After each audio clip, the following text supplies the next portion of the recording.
Hello friends, स्वागत है आप सभी का हमारे यूट्यूब चैनल पर। आशा करते हैं आप सभी स्वस्थ होंगे। हम आज कक्षा 2 की जो सारंगी की किताब है उसका पाठ 24 आपको कराएंगे। पाठ 24 एक आनंद में कविता है।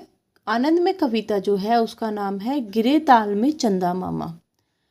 कविता का नाम ही बहुत इंटरेस्टिंग सा साउंड कर रहा है, गिरे ताल में चंदा मामा। उसके बाद इससे संबंधित जो भी इसके प्रश्न उत्तर हैं वो हम आपको कराएंगे। छोटी सी कविता है, शुरू करते हैं। गिरे ताल में चंदा मामा, गिरे ताल में चंदा मामा, सबने देखा सबने देखा। गिरे ताल में चंदा मामा, सबने देखा सबने देखा। फंसे जाल में चंदा मामा, फंसे जाल में चंदा मामा, सबने देखा सबने देखा।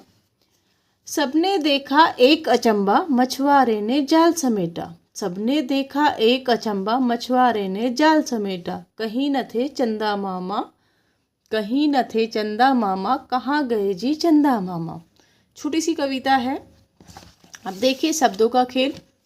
कविता में अचंबा शब्द आया है। कविता पढ़कर अनुमान लगाइए कि इस शब्द का अर्थ क्या हो सकता है। हमने कविता को पढ़ा और कविता में अचंबा शब्द का प्रयोग भी हुआ। ये भी हमने देखा कि सबने देखा एक अचंबा।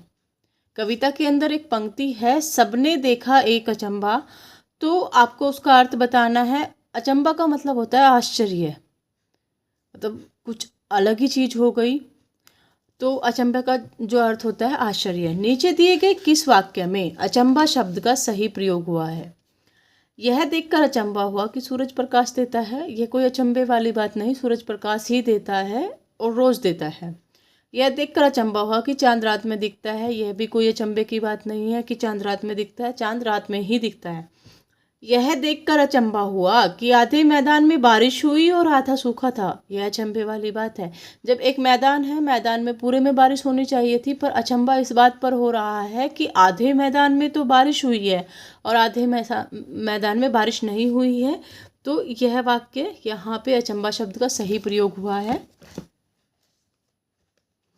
अब देखिए इस कविता में चंदा मामा की जगह पर सूरज दादा कहकर इस कविता को पढ़िए और अपनी नई कविता को कॉपी में लिखिए।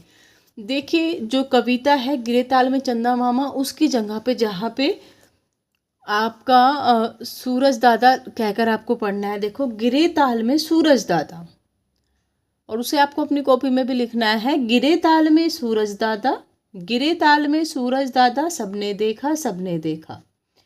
फंसे जाल में सूरज दादा, फंसे जाल में सूरज दादा, सबने देखा सबने देखा।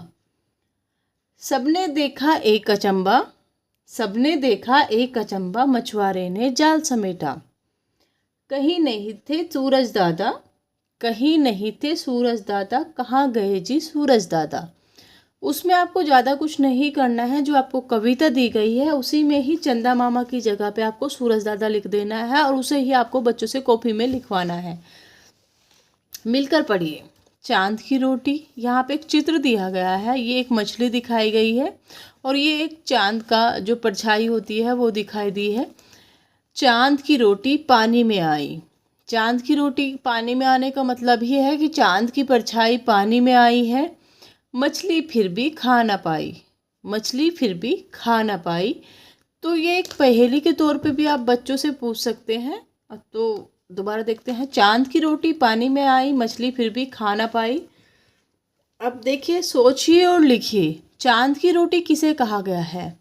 चांद की रोटी परछाई को कहा गया है। परछाई किसकी है। चांद की जो परछाई पानी में पड़ रही है उसे, वो सफ़ेद रंग की दिखाई दे रही है, उसे ही चांद की रोटी कहा गया है। मछली चांद की रोटी को क्यों नहीं खा पाई होगी।